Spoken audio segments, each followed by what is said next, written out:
Okay, hello class. So we're gonna jump on class 2, and then I'll post this class for the rest of students who weren't able to show up today. Okay, so for class 2, we're gonna go over where to begin in a mix. One of the things that I really enjoy delving into a mix is listening to the song that's been put in front of me. I'll listen to it from top to bottom, kind of close my eyes and figure out what are the most interesting things in that mix. What about the arrangement I hear that was well done, that needs to be enhanced? What other parts of the arrangement might need to be changed a little bit or emphasized or refocused? And I'm always trying to figure out what are the nice highlights that I need to do. And I get this question a lot, and it's a question that I've always kind of pondered on, and I've gone to a lot of conventions and lectures, and it's always, where do you begin a mix? I'm sure you've heard probably more than anything people say, oh, you start with a kick in the bass, or you start with the drums and the bass, and that is a foundation. And I'd say for the majority of the pop, urban, and EDM styles, even rock, I'd say, yeah, that's a good place to start, because that becomes the rhythmic foundation and the groove. But it's not a necessity to say you have to always start there. I tend to figure out what inspires me the most. Sometimes it could be a guitar line, or something within the arrangement that it is a melodic or rhythmic element that I feel that is a cool part, that's a unique part. I want to start there and add the vocal after that, and then wrap the whole mix around these two elements, because those two elements, I think, really sell the arrangement and bring something different to the arrangement. Okay, so let's start with that in mind, and let me pull some mixes. Let me go over here. So let's get a little bit into discussing what a good mix and a bad mix is, and with arrangement and focusing and stuff like this. Okay, so here is a mix that was done by a mixing engineer up north. The producer is a buddy of mine. I've been working with him for over a decade. They finished, he finished the production, they finished the vocals, and this guy did a first mix on the whole thing. And then my buddy called me a couple days later, I think a week later, and said, I want you to try mixing this song. My buddy here, I don't think I liked his approach on it. There are other things happening in this mix that I think need to be emphasized. So let's listen to this mix that he did and comment on the mix for what it has and the good that he did on it. And then I'll go to another mix. Give me a thumbs up to make sure you hear this.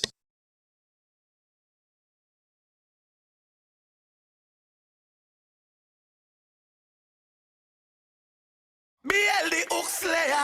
Yeah, we have it for them, yeah, we have it for them. I must say to the roots and know you when me blend. Yeah. Mickey Gwen and Gwen tell her friend me in a trouble with the whole of them. Girl, I say she want try me out. Book a ticket and fly me out. Whatever the cost, she will buy me out. Girl, your body good, make me line it out. Girl, me love how you a grind it out. Bubble up your waistline, wine it out. Don't have me hook, now line me out. Me friend them a say you a go try me out. Talk the truth, she say I don't know you, but you kinda cute. Yeah. Come boy out and road them now know you. True. Champion bubble and you can't take the tongue. Yeah. So make me take you back to school with a phone. Yeah, we have it for them, yeah, we have it for them. I must say to the roots and know the way me blend. Yeah. Mickey Gwen and Gwen tell her friend me in a trouble with the whole of them. All of them, yeah, we have it for them, yeah, we have it for them. True. I must say to the roots and know the way me blend. Yeah. Mickey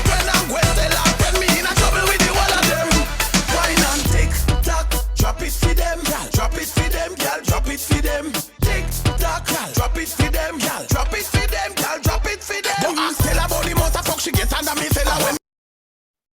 Okay, let's stop it there. Okay, what do you guys think of the mix? What do you think works? What were the things that stood out to you? Whoever wants to go first. Christian. There was a lot of oh wait, can you hear me? Yeah, you're good. Okay, cool. There was a lot of focus, I feel like, on the like upper frequencies of the mix. Like I feel like it was very crisp sounding, but it didn't like I feel like I didn't hear as much low end as I would have expected. Low end From like from what elements? from the kick and from just like the kick and the bass and um I don't know, I feel like I've heard um what is this like dance hall or something? This is exactly, yeah, this is Dance Hall. This Yeah, is part of yeah, Dance Hall compilation album. yeah. I don't know. I mean, it sounded really clear, but I feel like it could have been like tamed a little bit on the upper frequencies, personally. And what did you hear besides frequency wise? What elements of the arrangement do you think the mix engineer was emphasizing? And do you like how he emphasized it? Definitely the vocals for sure, Which like makes up sense. the front. Yeah, it makes sense. I feel like there was like some I don't know what instrument it was. It's like kind of in the it was more in the middle. It wasn't. I don't feel like the kick was emphasized as much as maybe like this. I feel like the snare was pretty cracking, as at least from what I could hear. Okay. And Micah, were you going to jump in and say something? What's your Yeah. experience? I was wondering, like, was there like some distortion on the vocals, like a slight out of distortion? I don't know. It was, It's gritty. yeah, It was definitely very good. gritty, and it was. I think they recorded it at uh, at the guy's studio in Jamaica. Um, Okay. he has a gritty voice, anyways. But I think there was something else done to the vocals to make it sound a little edgier than it was originally. What and so what sticks out to you besides the vocal, Micah? I apologize, but when you were playing that, it was through my phone speakers, so I'm not really able. I'm trying to work with some headphones now. All right, do you have headphones now? Yeah, I do. All right, let me play a little bit back now, and then let's just remember that to always have our headphones or studio monitors for this class. Yeah, for sure. BL the Hook Slayer. Yeah, we have it for them. Yeah, we have it for them. I must say to the roots and know you when me blend. Yeah. Mickey Gwen and Gwen tell her friend me in a trouble with the whole of them. Girl, I say she want try me out. Book a ticket and fly me out. Whatever the cost, she will buy me out. Girl, your body good, me line it out. Girl, me love how you a grind it out. Bubble up your waistline, wine it out. Don't have me hook, now line me out. Me friend them a say you a go try me out. Talk the truth, she say I don't know you, but you kinda cute. Yeah. Come boy out and road them now, know you. True. Champion bubble, now you can't take the tongue. Yeah. So make me take you back to school with a phone. Yeah, we have it for them, yeah, we have it for them. I must say to the roots and know you when me blend. Yeah. Mickey Gwen and Gwen tell her friend me in a trouble with the whole of them. Whole of them, yeah, we have it for them, yeah, we have it for them. True. I must say to the roots and know you when me blend. Yeah. Mickey Gwen and Gwen tell her friend me in a trouble with the whole of them. Wine and tick tock, drop it for them, girl. Drop it for them, girl. Drop it for them. It just sounds like it's been high pass filtered What a does? little. Just a lot of it. Like there's missing a lot of low end. There's, Just sounds I don't know. right. And then Yeah. what instruments are you hearing that the focus is placed on this mix? And The horns. is that a horn? That I don't know. that What is that? that Yeah, what is that? is an accordion, Oh, okay. which to me that's the first thing that stuck out. That I'm like, dude, you're putting a freaking accordion on a dance hall track. And I texted him right away, and he just says like, "LOL, is that wrong?" I'm like, "No, it's just kind of daring of you to just put a freaking accordion on something like a dance group like this." And I'm like, I love the idea. I love how you wrote the part and programmed the part. I kind of want to emphasize it. So he was all about that. there is an emphasis on this mix of you hear the drums and you hear the accordion and you hear the vocal, and that da da da da da da da da is there the whole time. But my perspective on this mix is it's a set it and forget it mix, which means there was an initial balance of instruments that was done. And once that balance was done, he threw some compression, threw some EQ, threw some effects on the vocals, and then printed it and never did anything else with the arrangement. There was no movement of parts. That accordion is the exact same volume all the way through. And when the chorus comes in and other elements happen, that accordion kind of gets drowned out. But then the next part, when all the elements go away, that accordion's pretty loud. And then the verse comes in and the instruments come back in and now it's at a nice place.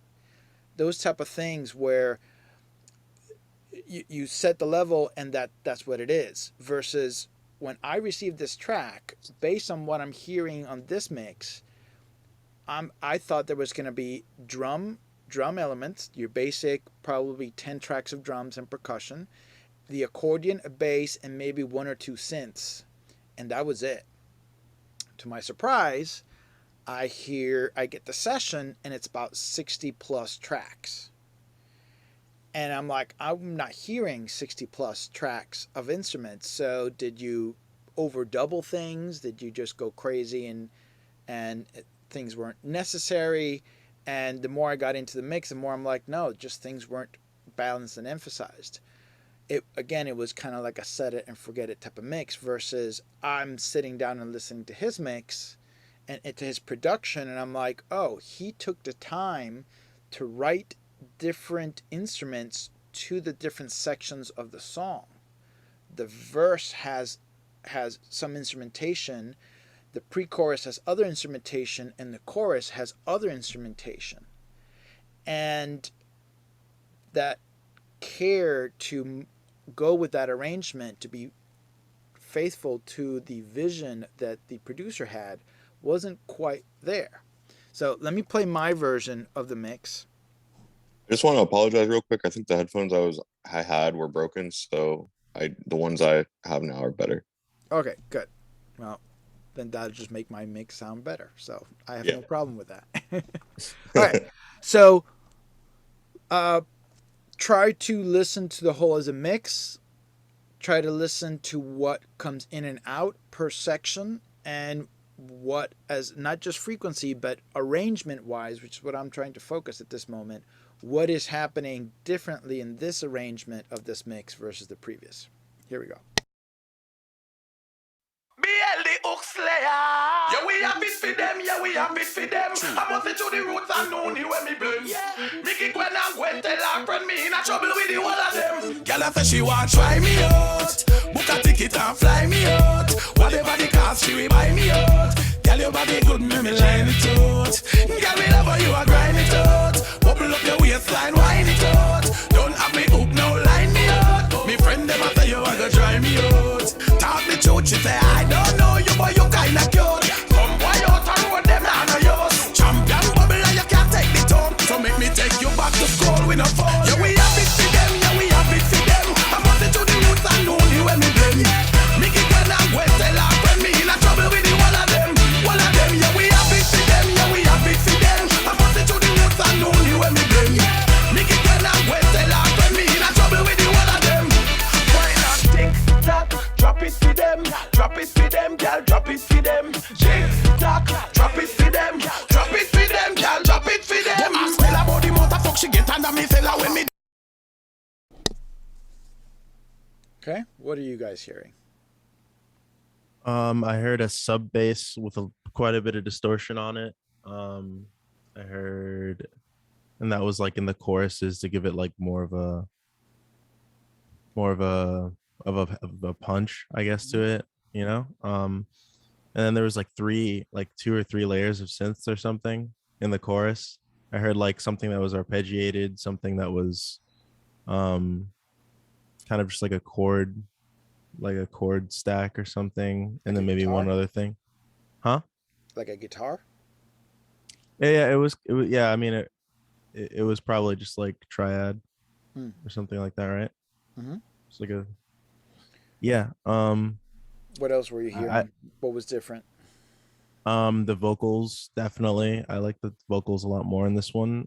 They felt more they had more of a place in the mix rather than just like assaulting you. Um Good way to put it. Okay, I like yeah. that. Um and then the hi-hat, I noticed the hi-hat. There was a hi-hat in the left channel in the beginning, but then when the 16th, I think it was the 16th notes came in, um it was just kind of more down I think it was down the middle, and it was just it sounded extremely like electronic, but it like fit the The style. yeah, Yeah, yeah, the style of I think he dancehall. had like 4 different hi hats that are just changing per section. Yeah. Micah, what did you notice? There's a lot more low end, but I don't know if that was my new headphones or the old versus the old ones. Voice was a lot cleaner. Sounded like everything sat in the mix better. There was some parts where like I felt like the low end when it dropped out, it was really abrupt. Um, so you could hear the other frequencies stand out a lot more. But yeah, that's about it. I was paying more attention to frequencies and specific instruments. Cool. So let's talk about specific instruments. Did you guys hear the accordion on this version of the mix? I thought I did, but it was in the background. Where? And was it there the whole time? Um, I'm not sure. I wasn't. I don't think it was there the whole time, but it was some. I think it might have been in the chorus. Like you probably like, snuck it in there. Let me play the chorus. Yeah, we have it for them, yeah, we have it for them. I'm up to the roots and only when me blame. Make it when I'm going tell her when me in a trouble with the one of them, yeah. You hear No. it there, right? Yeah. I don't actually hear it. Could you play it again? Yeah. Listen for that rhythm. Call we no fall. Yeah, we have it for them, yeah, we have it for them. I'm up to the roots and only when me blame. Make it when I'm going tell her when me in a trouble with the one of them, yeah, we have it for them, yeah, we have it for them. I'm up to the roots and only when me blame. It's there, right? Yeah. So let me play it from the beginning, and you guys pay attention to that melody rhythm and tell me when do you hear it come in. BL the Hook Slayer. Yeah, we have it for them, yeah, we have it for them. I'm up to the roots and It's in? only when me blame. Make it when I'm going tell her Is when it? me in a trouble with the one of them. Girl, I say she want try me out. Book a ticket and fly me out. Whatever the cost, she will buy me out. Girl, your body good, me line it out. Girl, me love how you a grind it out. Bubble up your waistline, wine it out. Don't have me hook, no line me out. Me friend them a say you a go try me out. Talk the truth, she say I don't know you, but you kinda cute. Come boy out and road them nah no use. Champion bubble and you can't take the tone. So make me take you back to school with no phone. Yeah, we have it for them, yeah, we have it for them. I'm up to the roots and only when me blame. Micah? Is it in from the very beginning, but you have a low pass on it? Correct. Damn. So I wanted to emphasize the accordion by under-emphasizing the accordion. And so Right. like when you go into the chorus, it like opens up like the chorus does. So I have a question. Yes. Is there another synth in there? Like in the There's beginning? No, what you're hearing at the beginning is That's just the low. BL Okay. the Hook Slayer. Yeah, we have it for them, yeah, we have it for them. There's the Oh. dun, dun, dun, dun, dun, dun, dun, dun. There's something up there, but the accordion there is on the low end. I'm up to the roots and only when me blame. Make it when I'm going tell her when me in a Yeah. So Okay, I hear I'm it. rolling off all the high end at the beginning, and I have a certain delay, slap delay verb to it. and then when the verse comes in, I open up the high end, the top end a little bit more. Then when the pre-chorus comes in, I open it up a little bit more, and halfway through the pre-chorus, I start rolling that filter up, so you start hearing more of the upper harmonics that make it sound like an accordion, identify. It goes from sounding like a synth to now sounds like an accordion, and I keep opening it up until there's a half bar drop of all the instruments, and I open up the accordion. So now it really sounds like, oh, it's that accordion that's been playing this melody the whole time. Then when the chorus comes in, accordion is open completely. I actually have a high shelving making it brighter. I push it forward, and he had already programmed a synthesizer an octave below it that I push those in front and make it sound like a big part instead of the small accordion there. Because to me, that groove was so key to the pocket of the whole song. But if you're going back to this version and you're emphasizing and you're putting the accordion there in your face from the beginning. BL the Hook Slayer. Yeah, we have it for them. Yeah, we have it for them. I must say to the roots and know you when me blend. Yeah. Mickey Gwen and Gwen tell her friend me in a trouble with the whole of them. Girl, I say she want try me out. Book a ticket and fly me out. Whatever the cost, she will buy me out. Girl, your body good, me line it out. Girl, me love you. Is a cool interplay between the vocal and that accordion part there, but it almost is distracting right off of the bat. And the song is almost 4 minutes, it's 3.5 minutes. By the time you're here, drop it for them, girl, drop it for them. Tick tock, drop it for them, girl, drop it for them, girl, drop it for them. Tick tock. It has become this monotonous thing that everything sounds the same, and how many times are you just going to get to a point where halfway through I've already heard the whole song because it's the same loop. Here, Mickey Gwen and Gwen tell her friend me in a trouble with the whole of them. Girl, I say she want try me out. Book a ticket and fly me out. Whatever the cost, she will buy me out. I'm allowing that to build up and building the whole arrangement with it. So now what other things are different? Here, he had gotten a really good guitarist to play some nice parts, dance hall reggae ska parts. So I've always been more on the acoustic production. I do electronic production too and mixes and stuff, but if there is a organic factor to an electronic production, something actually performed, I really want to emphasize that, because that tends to separate more a production like this from everything else that was been programmed to a grid.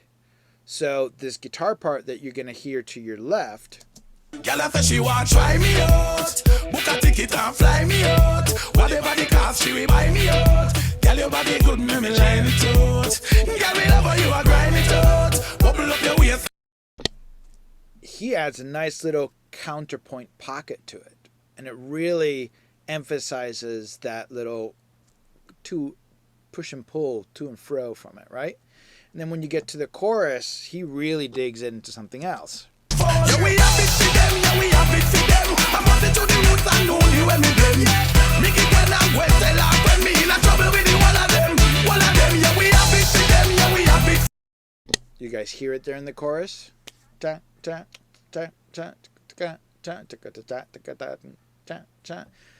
there the whole time. Yeah, I was distracted though because it kind of fits in the same frequency as like the grit, so it was hard to pick out. But yeah, I hear it. Because he did the accordion, the octave of the accordion. He wrote a string part that also is playing the accordion part, and then I have the guitar part there also, and I made it kind of sit within that frequency range of the accordion. Because they're playing against each other, I want the focus to go back and forth to the listener. So it's center side, da-da, da-da, da-da, da-da, that way. Okay? So then I get into the next...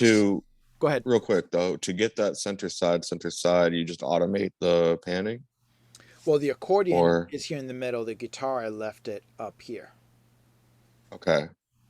Because they're counter melody. So within a frequency, exactly, within that Got you. frequency range, there's a counter melody, and I can choose, do I make that counter melody stick EQ-wise, placement-wise, same place, so they both call for your attention equally, but since they're playing off of each other, it works. Okay, cool. Right? So then the next verse comes in, and I want to create a little bit of a difference. Or this is more like a post-chorus part. When I went to lock when me in a trouble with the one of them. Why not tick tock, drop it for them, drop it for them, girl, drop it for them. Tick tock, drop it for them, drop it for them, girl, drop it for them. Them ask tell about the motor fuck she get under me fella when me. So what's happening there in that post-chorus part?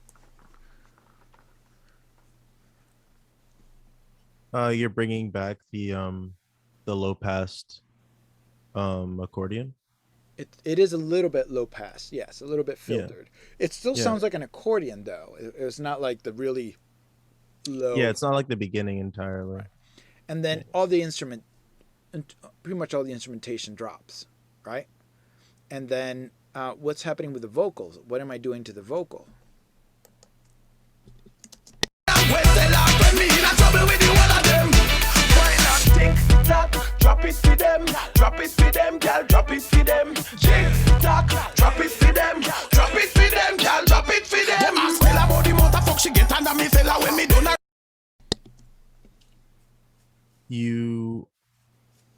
You high passed it, right? High And then low, high and low pass the vocal. yeah, high and low pass. It's kind of like that telephone effect or something like that, right? Right. And then you also were panning it, so it was moving from right to left. There was a double. And Yeah, I'm panning yeah. the double. So there's some interest here. Yeah, so you still have like the center image, but then you have the one going from the right to the left. Yeah. And And then then now I feel like there was delay or something too. I'm not sure. there's a little bit of delay on the vocal, Yeah. and then I actually raise the delay on the accordion a lot, so the delay becomes a counterpoint rhythm to itself. Since there's space, now let me fill up the space with other things for kind of ear candy, and then bring it away. And then when the verse drops, I pull all those filters off the vocal, and now the vocal is bright and focused and in your face. So I purposely push that vocal down, level wise, but I'm also filtering it, making it smaller. So then when the next actual verse starts, I open it up, put it in your face. Now I've created a chorus that's big and in your face, lowered the energy a lot, and then brought it up to a normal level within a couple of bars. Tock, drop it for them, drop it for them, girl, drop it for them. Tick tock, drop it for them, drop it for them, girl, drop it for them. Them ask tell about the motor fuck she get under me fella when me done a red up feel like a propeller. Juke it Anadella, Sabit make she think a cappella, make she twist up like a bicycle Lorella. What happened to the accordion there? It's gone. I muted it. I'm like, I'm going to give your ear a break from the accordion. Because again, I want to emphasize the accordion by being selective of where it needs to be and how I project it. Nadella, Sabit make she think a cappella, make she twist up like a bicycle Lorella. Never know about a gorilla. Girl we pretty like Cinderella, want me show them how we do the Macarena. What is the problem? When me mix up the grabber with the blemmer, when me done galaba. What's the dilemma? So I bring it back in that section, but I bring it brighter, and actually I roll off the bottom end, so I make it sound thinner than the vocal, and it's sitting on top of the vocal now because I want that to be emphasized again, which is a whole different frequency response than you're hearing it the first time. Talk the truth, she say I don't know you, but you kinda cute. Come boy out and road them, now know you. We're here. Gorilla. Girl we pretty like Cinderella, want me show them how we do the Macarena. What is the problem? When me mix up the grabber with the blemmer, when me done galaba. What's the dilemma? Girl with you me can't lose. Here be me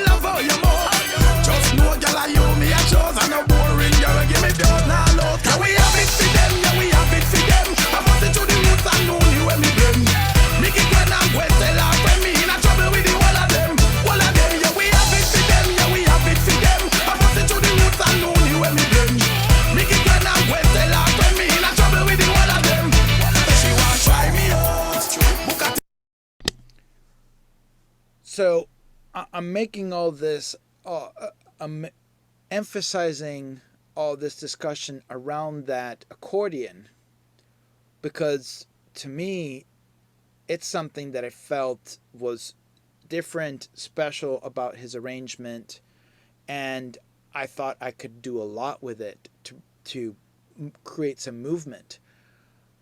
What has not been discussed is the drums and the bass sound good, sound solid, sound full. The kick, nobody's complained about the kick not sounding punchy or clear. The bass, if you listen to the bass in the chorus, it's a really nice bass melody. Yeah, we have it for them, yeah, we have it for them. I'm on to the roots and know you when me blend. Make it when I'm when tell her when me in a trouble with the whole of them, yo. Bum bum bum bum. Bum bum bum bum bum bum bum bum bum. It's kind of like a funky bass line there. And I purposely wanted to push that bass in the chorus and emphasize that melody because harmonically it really works with everything else, but it has its own pocket and groove, slightly different from the drums. And that could be a lead melody per se. If you add a saw synth an octave above, you could make that the bass and the saw synth a melody by itself. So there's a lot of things happening, but at all points, I'm steering the attention to what I think needs to happen: the vocal and that melody on the accordion. But when everything else is in place, then you're not paying attention to what's missing.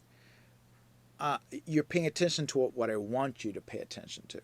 Then when we get to this next bridge, this section, which is the bridge. She want try me out, book a ticket and fly me out. Whatever the cost, she will buy me out. Girl, your body good, let me line it out. Girl, me love how you a grind it out. Bubble up your waistline, wine it out. Don't have me hook now, line me out. Me friend them after you, I go try me out. Talk the truth, she say I don't know you, but you kinda. And again, the motion moves and everything else. Okay. Any questions on this? Nope. No, I actually just had a realization, which, when we were talking about the telephone type filter, the high pass, low pass, Mhm. I realized it was like you that in itself, by putting that as an effect, you're automating the DV, so that could be just part of your automation process, right? What do you mean the dB? The decibels, the level of the Yeah, like movement? it. Yeah, like I mean, the vocals are going to be quieter because you're cutting out those the frequencies. like some Yeah. of So yeah, some of those your overall energy Yeah. gets reduced. But here's the interesting thing. Sometimes when you want an element to stick out, and we'll get to this in the EQ class, you reduce the frequencies because less frequencies that instrument is producing, there's less frequency masking, less fighting it has to do with other instruments. So I can make it sound thinner, but it'll actually cut more, and I won't need to make it as in your face. Because when you get to those sections here, it for them, drop it for them, girl, drop it for them. Tick-tock, drop it for them. there's still a bass and a drum part there, but you can hear everything clearly. Yeah.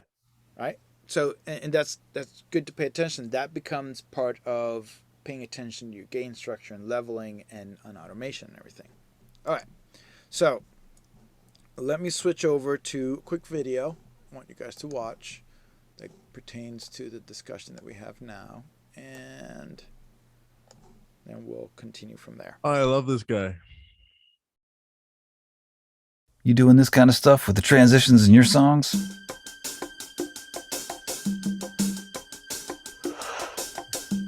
Oh, yeah, I think a good mix. Yeah. Maybe you don't need after. No.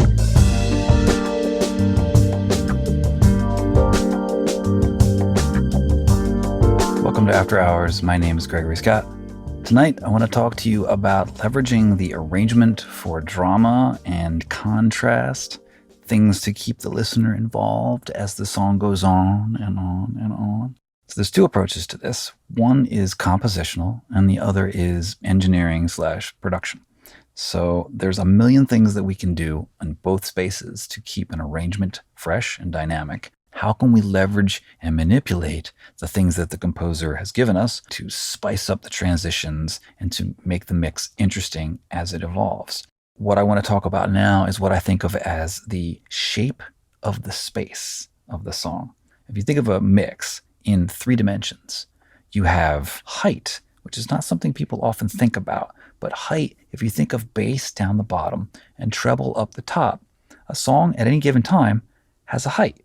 Now, so say the deepest bass note is going down to 60 hertz, and the highest high frequency is a hi-hat on a drum machine. So there's your height, there's your space that you've got. And then as a mixer, you've set up some sort of panning array here. You've got sounds panned in various places. The maximum space that you've got from left to right and the contrast between those sounds on the left and right will determine kind of the feel of the contours of the mix this way.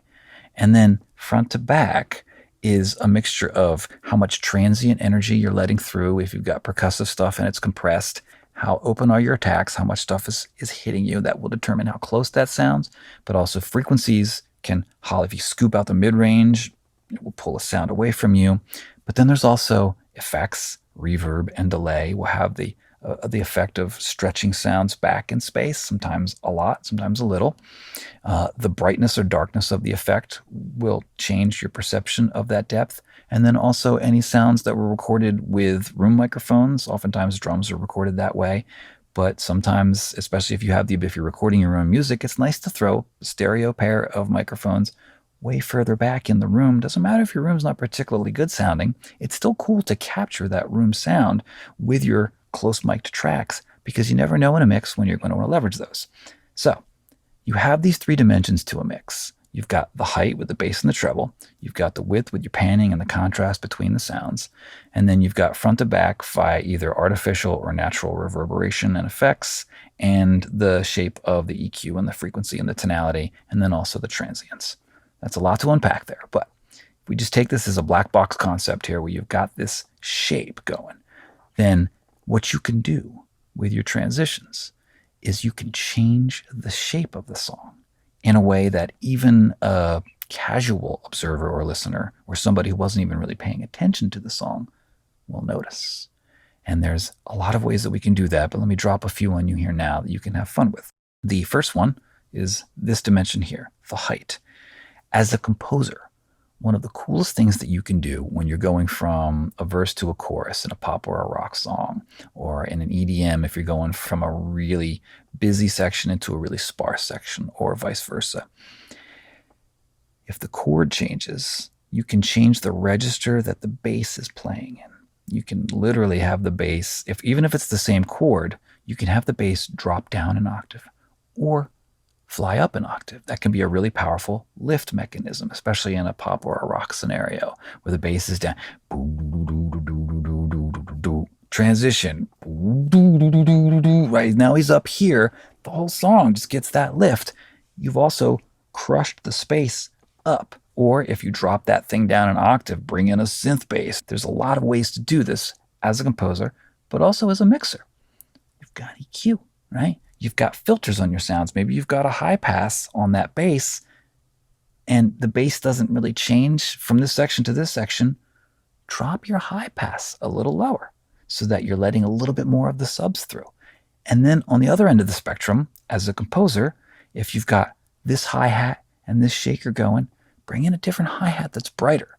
Or if you're the mixer, add more 10 or 12 or 16K to that sound. Or just push the fader up and just turn the bass up, turn the treble up on your faders. Shape of the space changes. So if you have a song that's moving along like this, and then this transition, and then pow, it opens up like that, people are going to feel that. And so now you see where I'm going with the width. If you pull your panning in, if you keep it narrower in, say, a verse, that leaves you room to grow and to stretch. And if you're not already tuned into this is so ubiquitous in pop music at this point in time that it's become a cliche, and nevertheless it's still effective, especially like with vocals. Even if in the verse you're doubling or tripling vocals, keep those things tight. Don't go beyond like 9 and 3 like this. Keep it here or keep it here if you can even. But then when that chorus hits, and then you've got like harmony vocals, or you've got the main vocal and 2 unison double and a triple happening, throw those farther out. And then if you've got 2 new sounds coming in, because hopefully you do, right? You've got 2 new sounds coming in. Maybe it's a guitar and a sitar coming in. Throw those all the way out, or do some phase trickery to even crank out the sides further and just get that mix opening up in this dimension here. And then, of course, the last dimension, front to back, this is a really easy one. You just turn your effects up or change the effects, right? Add a longer reverb or add a shorter, brighter reverb. Add a wider reverb.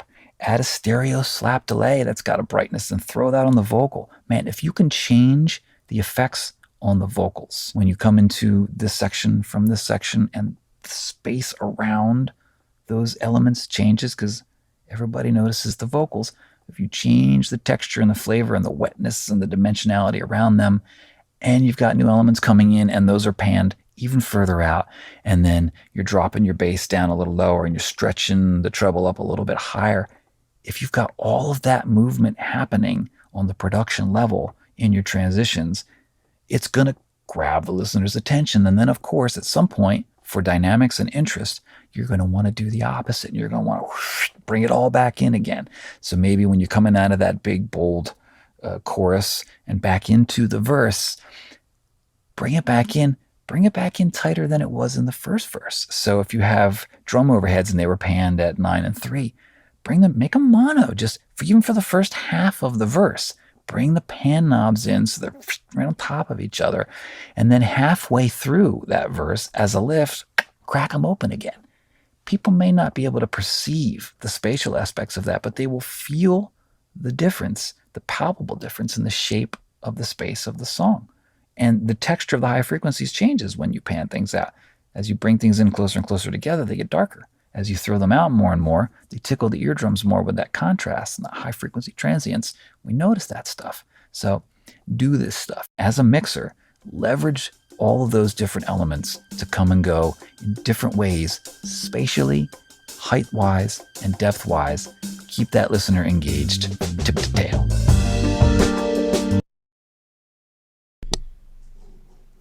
Okay. Comments, thoughts? I noticed what he was talking about in a Taylor Swift song. That's what was going through your head? Yep. Perfect. Yeah. How much of what he's talking about were you able to perceive in the mixed comparison that we just listened to before? I thought it was pretty similar in how you used a bandpass filter to change the and multiple variations of a low pass for the accordion. So it's really just kind of like a bunch of different texture paintbrushes you can use with EQs. How much have you guys heard before of somebody referring to a mix three-dimensionally where you have your y-axis, you have your left and the right, you have your z-axis, which is your depth, right? But then you also have your y-axis, and he defines y-axis, your height. How does he refer to height-wise? How do you get height in a mix, according to him? I believe it was like the higher pitch is the height going to be the height, and the bass is going to be at the bottom. Right, frequencies. The more high frequencies and low frequencies you have, the more it extends up to the extremes, the higher, bigger your mix is going to sound.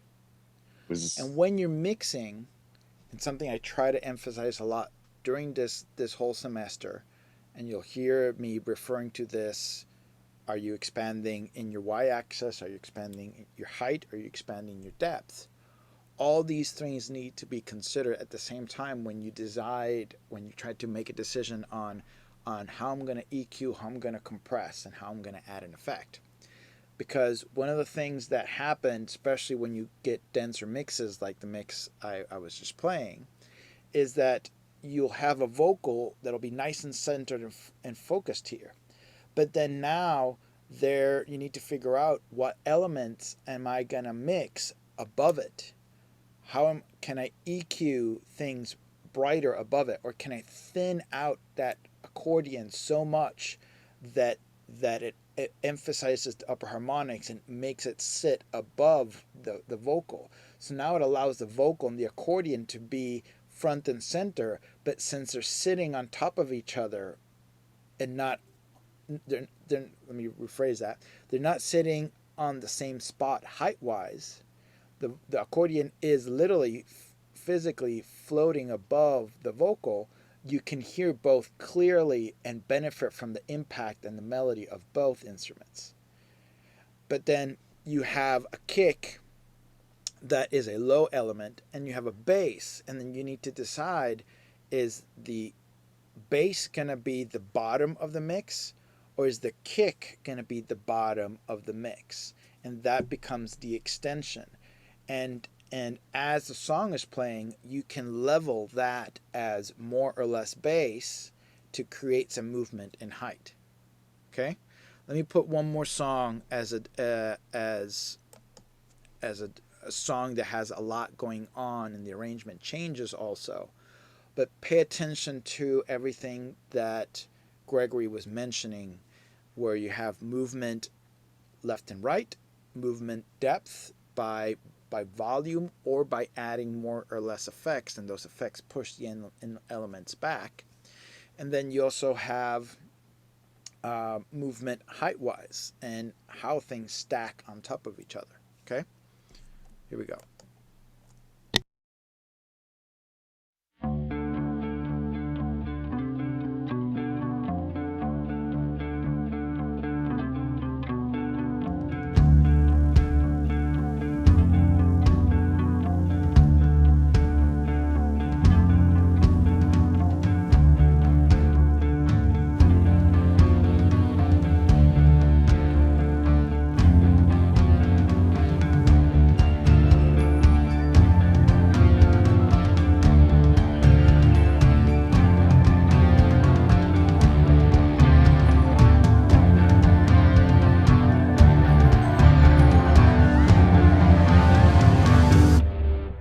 Sometimes in the dark of my mind, I still think of you and what there might have been, had things not changed like they do.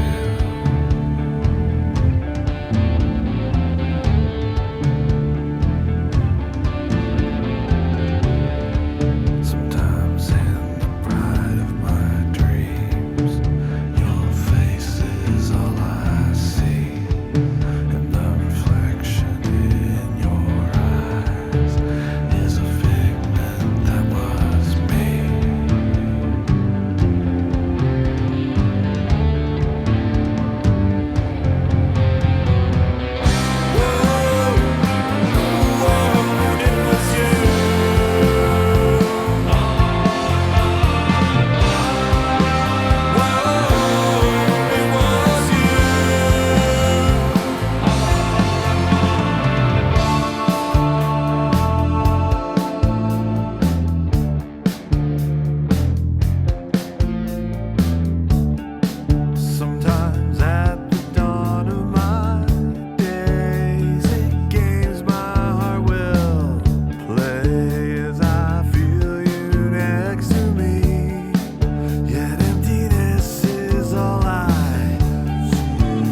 just stop it there for class purposes. Could you go back to the beginning really quick, just so I can hear one more thing? The very beginning? Yeah, just like the first like 10 seconds.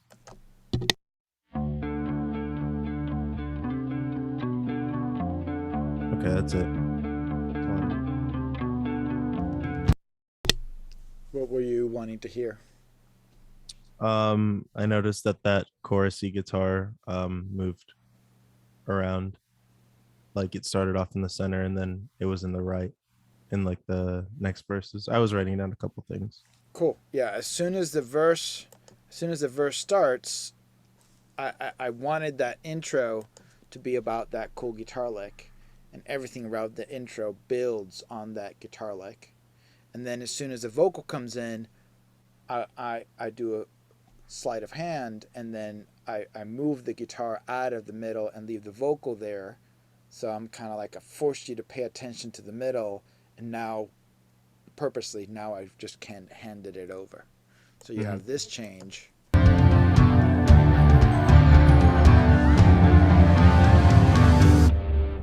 Sometimes in the dark of my mind, I still think of you. All right, cool. So what else did you notice, Christian? I noticed that the kick was the lowest in comparison to like the bass Good. guitar. I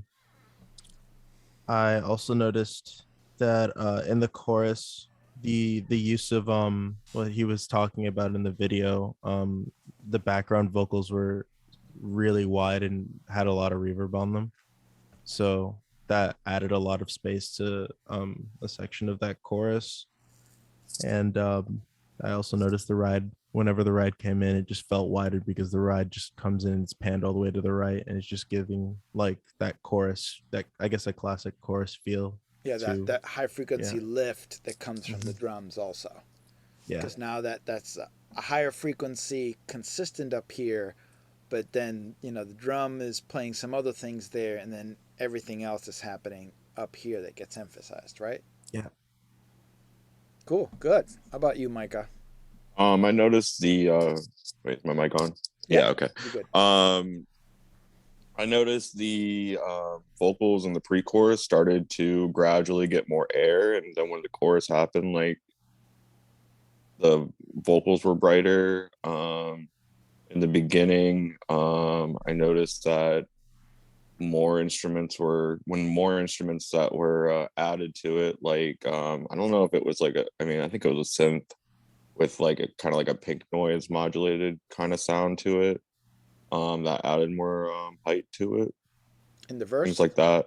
And like in the very beginning when they were like gradually adding instruments, you could hear more height and depth to it each time something was added. But mostly the vocals were like a lot airier, as if again another low pass filter was opening up past like 15K or something like that. So there's a lot of different things to listen, a lot of different things that are coming in and out there, right? Yeah. Cool. And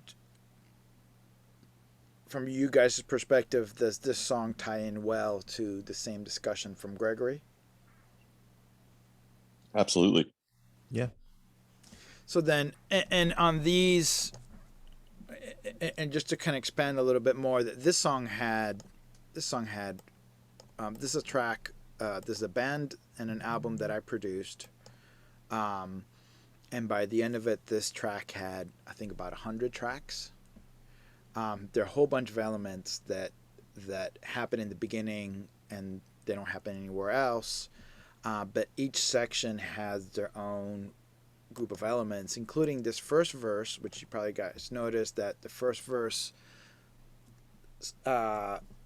is unique. It only sounds that way. All the other verses, you have a normal type of rock type of groove and sound to it, right? So there's elements that we produced into this first verse that keep it this vibe. I still think of you and what the might have been. So there's a rhythm guitar on this side, there's a counter rhythm guitar on this side, but there is like a pan flute that has a counter melody. Da da da da da da da da da da da da, and that's in the background with like a reverb that's like 3 or 4 seconds long, and as he plays, it just kind of disappears into that background area there. I still think of you and what the might have been, and things not change like they do. And it just how so happens to do that little ba-da-ba as he finishes every line, so it becomes a little to and fro movement from there. And then a whole bunch of elements that needed to be placed, needed to create some movement and space, but at the same time, none of that distracts from the lead vocal or the message on it. It's just supposed to be there to kind of aid on stuff like that. Do you guys agree?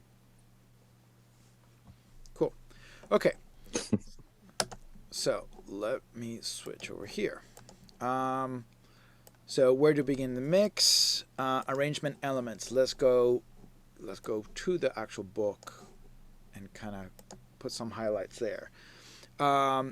Your overall approach, which is kind of what I've been trying to focus at this point, is figure out the direction of the song, develop the groove, and build it like a house. Find the most important element and emphasize it.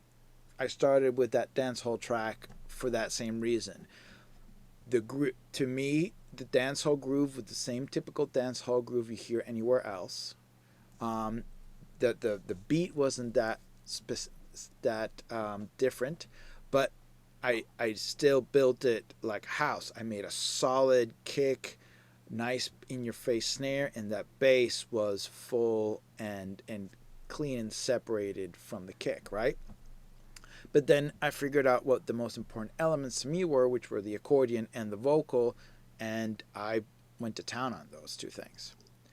Okay? So when you're developing a mix, you need to you can concentrate on 6 elements according to Mix Engineer's Handbook. Balance is the volume and relationship between musical elements. Frequency range, having all frequencies properly presented, and that means per section, per instrument, figuring out, does this instrument need to sit higher in the mix, lower in the mix, somewhere in the middle? Is this instrument also competing frequency-wise with something else? I get asked a lot, how do I make the vocals sound clear and in your face without necessarily sounding loud, like I'm trying to make a shout at you? And a lot is figuring out what instruments, frequency-wise, arrangement-wise, are sitting in the same place as the vocal, and then using frequency EQ to avoid that masking of one instrument over the vocal. And do I need to shift it higher or lower from the vocal? And you can do that again with EQ and compression and other things. Panorama, placing musical elements in the sound field, like Christian was mentioning. That guitar in the intro on the second song starts in the middle, but as soon as the vocal starts, it didn't functionally work to be in the middle. Moved it all the way to a side, and it's still there. It's still an essential groove of that verse, but the focus now should be the vocal. And same thing as Gregory is mentioning, that placement of the musical element, it goes to how big is your image. Are you just focusing a nice little ball here of elements, and then when the next section comes, you make that globe, that ball, really big, right? Even when you're doing simple punk rock and you got 2 guitars, bass, vocals, and drums, placing those guitars hard left and right and having that wall of sound, everything sitting where it needs to, is very important and is part of creating that wide image, right?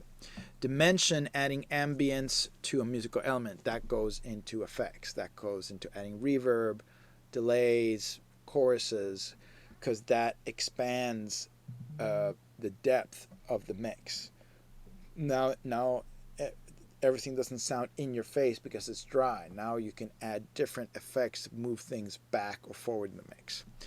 Dynamics, which is controlling the volume envelopes of a track or an instrument, and we'll really get into that in the compression chapter, where dynamics can be just throwing a compressor on something, but dynamics is going back to how I started the discussion with how do you arrange a mix.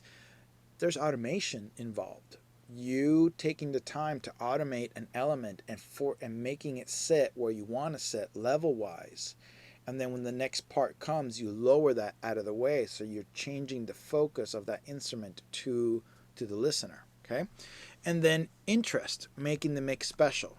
And that was all of the discussion with the dance hall was exactly that. What made that song special? Okay. How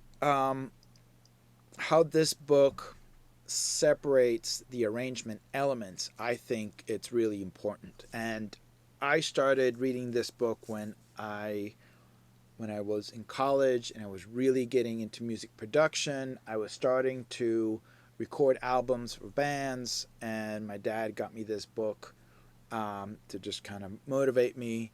And I read this book over and over and made a whole bunch of notes, and I had that going in the back of my mind as I was trying to figure out how to make a good mix.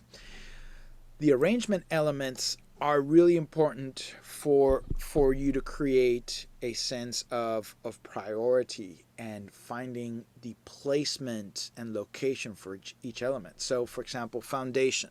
The foundation is a rhythm section. Foundation is usually your bass and drums, but it can also include rhythm guitars, keys, if they're playing the same rhythmic figure as the rhythm section.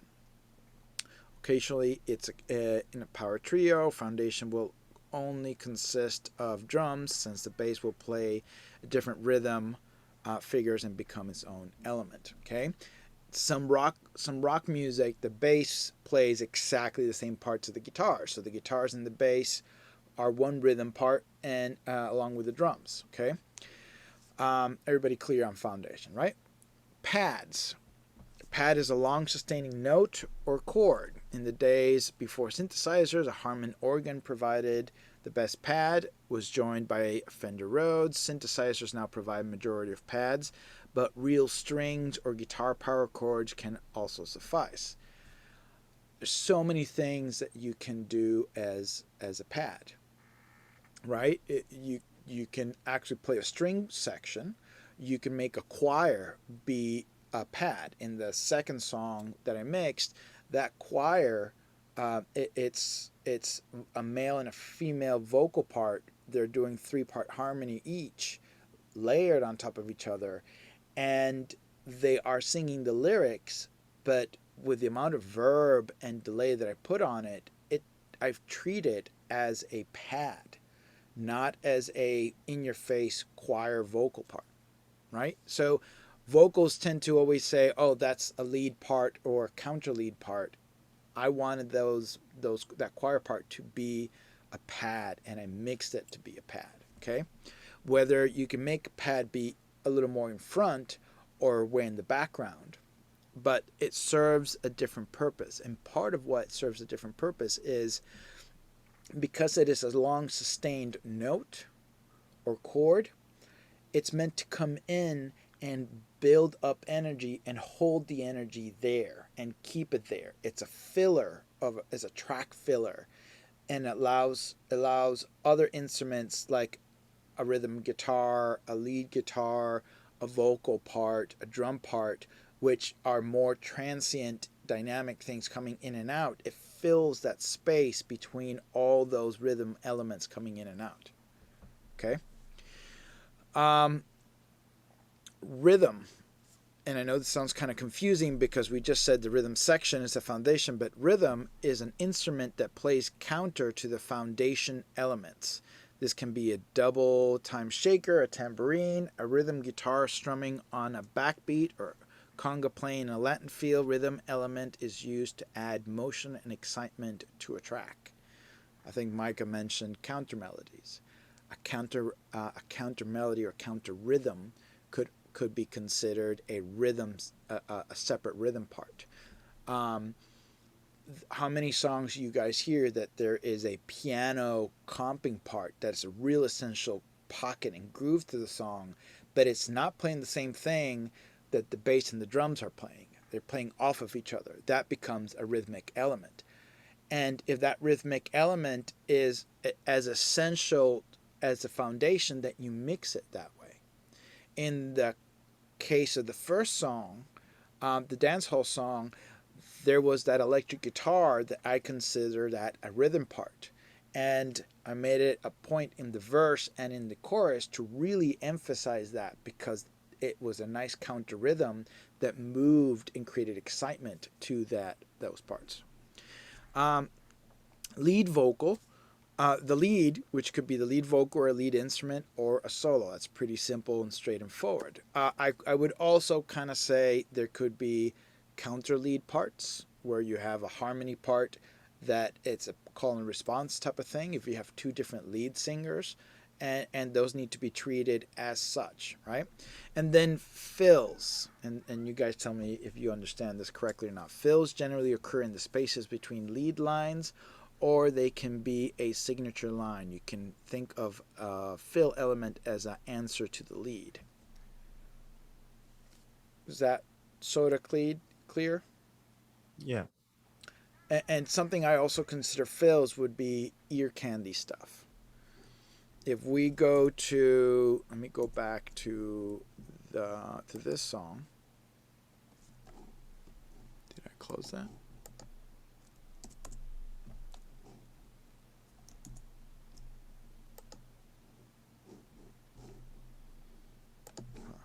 Let me just open this again.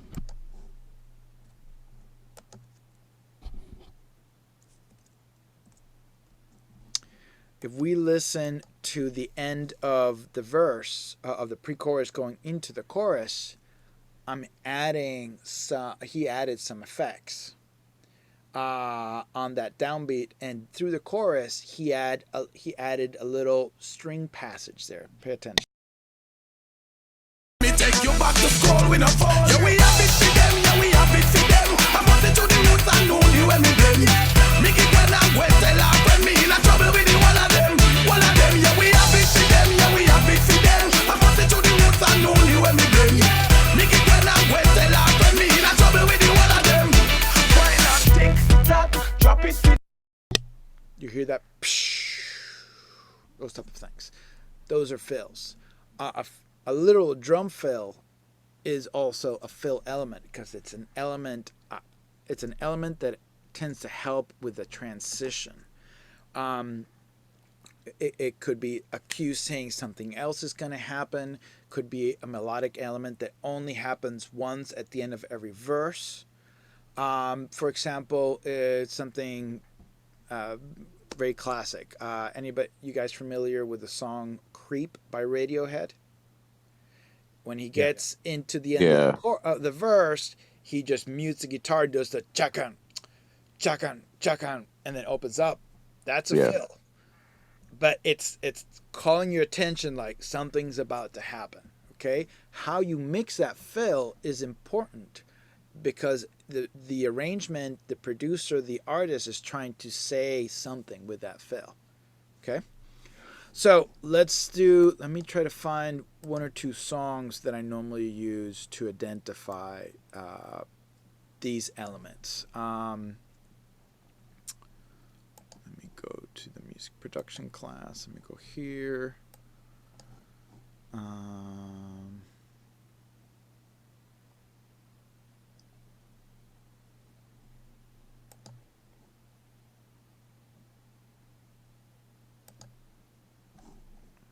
Here's a simple acoustic track.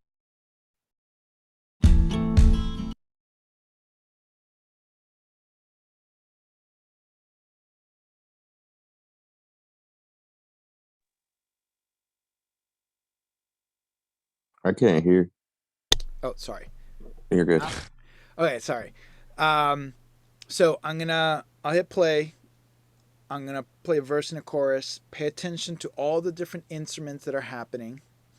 And as you're listening, try to identify what elements are foundation, are a pad, are rhythm, are lead, are fills. If there is something that fills all these categories, okay? Here we go.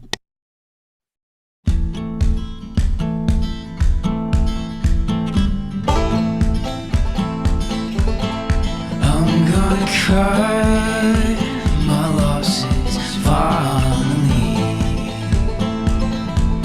Come down from that burning cross and find a way. Enter that midnight hour like a cowering beast. Someday this light is gonna shine on me. Oh, pillar of cloud, pillar of fire, lead me by day and into the night. Oh, pillar of cloud, pillar of fire, lead me by day and into the night. Okay? What instruments are playing? Kick drum, Banjo. guitar, Banjo, vocals, vocals, okay? backup vocals too. Was that a kick drum? Was it like one of those briefcase things? A cajon. Oh, it's a Mm. cajon. Yeah, it's. You guys know what a cajon is? Yeah, I Yeah. have one in front of me right now. Okay, so yeah, so big box. He's just hitting the center to get that thud out of it, and that becomes his kick. That's his foundation, his low Okay. end, right? Okay, so I think that's all the instruments. What's what? What's the foundation? The cajon. Okay. Was there a pad? There was a pad that was about to come in, I feel like, when you cut it off. Because There I was heard more like more background vocals. Let me play it. oh. I've been among men who's flashing their There's teeth, like strings. Right? laid with the innocent, land they were devouring. Good ear. Yeah. The string, the violin initially is a pad, and then eventually I have it play some melodies. Okay. Rhythm.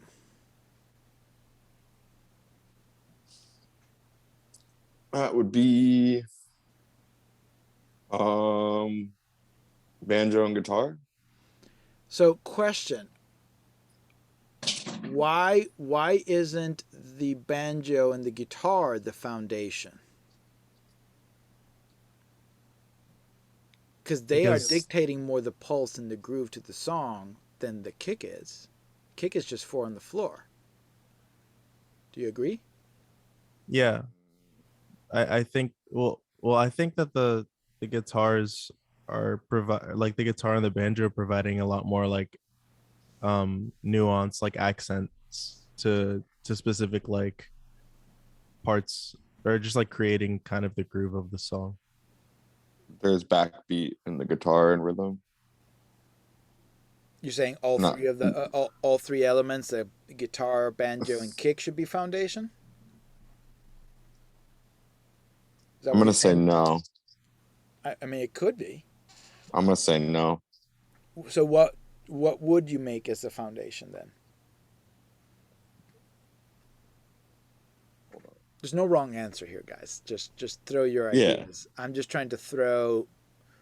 This song in particular has a little bit of a twist because there's no traditional drums.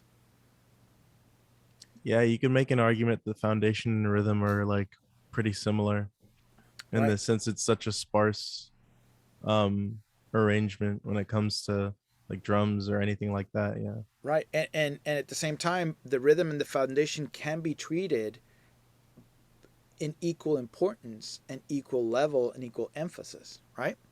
I Um, think the I think the kick drum is a foundation because the guitar and banjo also play counter melody. to the yeah.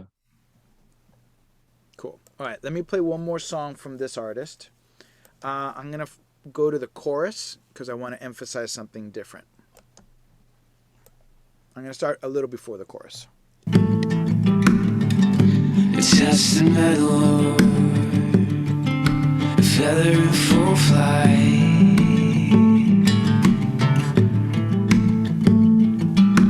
One more for nothing, spreading scars like sickness in the air.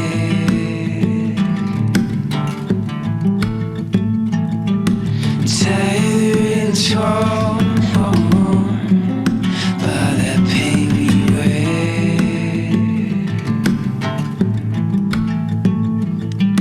No, I don't wanna wake up no more. I don't wanna let you down.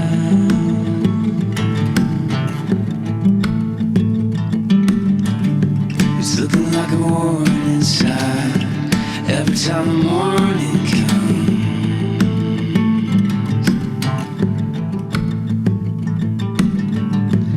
In my stead I wait. Thursday night was just a game.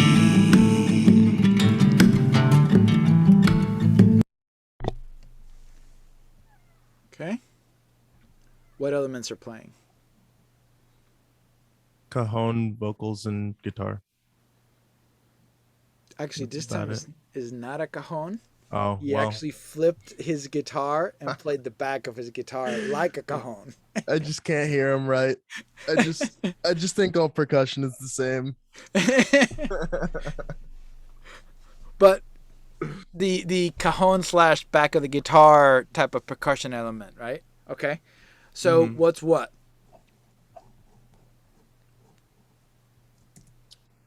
What's foundation?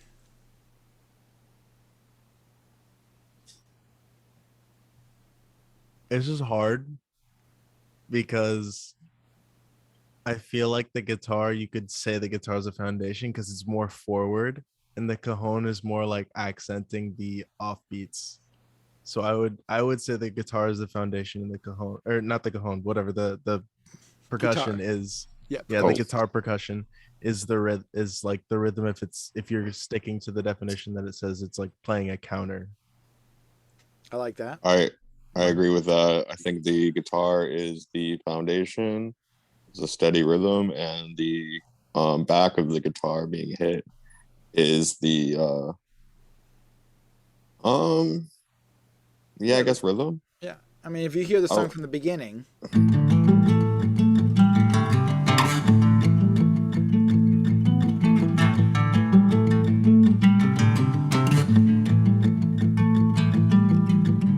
Shadow waits to strike. so which of the guitars are the foundation and which of the guitars, how many guitars are there? 2, 3. Okay. Listen to the beginning again closely. Listen to the middle.